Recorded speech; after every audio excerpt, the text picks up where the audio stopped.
I'm going to introduce you to my wonderful children.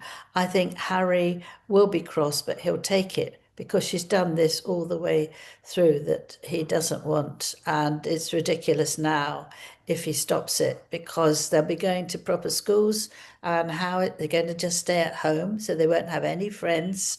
You have to think, I mean, a child of 2 and 3 can be at home and just have a little friend and that's it. But, you have to go to school, you have to be seen. Does she want them in a corner or a mask? I mean, it doesn't make any sense. So I think it's a mess, but I think he will give in for her because he always does.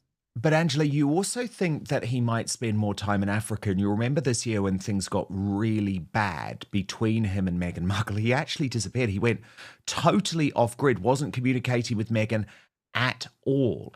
And I believe at some point he actually told you that he would really like to live in Africa. Yeah, before he got married, he was saying to me that he's fed up being one of the royals and he doesn't want people to look at him. And if he goes to buy food, he has to go behind the counters.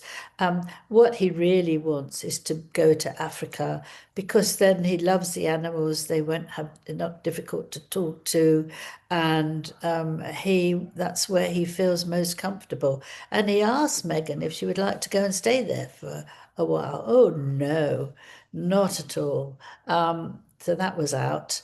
But he does, particularly if they're, Yeah, um, Angela, she cosplayed Loving Africa before she got married. That was the thing. Oh, no, I love to go camping in Africa. And, I don't want to take any designer clothes with me. She cosplayed someone who was going to be like Chelsea Davy, right? So Harry thought that he was marrying a woman who would love to live in Africa. And of course, as soon as she was in the royal family and these proposals were put to them, you could spend half the year in Africa, you could spend half the year in the United Kingdom. You're completely right. She said, hell no, because it was just fake. It was totally fake. yes, of course it was, but let me say it even worse. I mean, they met on one day, and 2 days later, I believe, they went off to Africa to look at the stars. Well, what sort of woman would do that so quickly? Couldn't you tell that there was something very odd to do that? When he was a prince, what did you want out of it? Not a clever thing to do. He should have run off a mile, but there he was, he was trapped.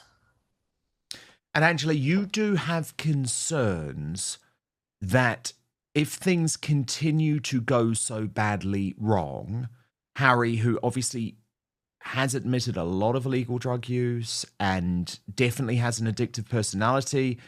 And I think for me, probably the most shocking moment of the year was when we saw Harry just wandering around a street in the United Kingdom, wired, knocking on a random person's house with a phone in his hand, no security whatsoever. God knows what he was looking for. But Angela, you have serious concerns that he could turn back to drowning his sorrows, to self-medicating, as people put it, Angela. Well, I don't know what else he can do. Where can he run to? He won't want to run to London, to the royal family because he knows that they were right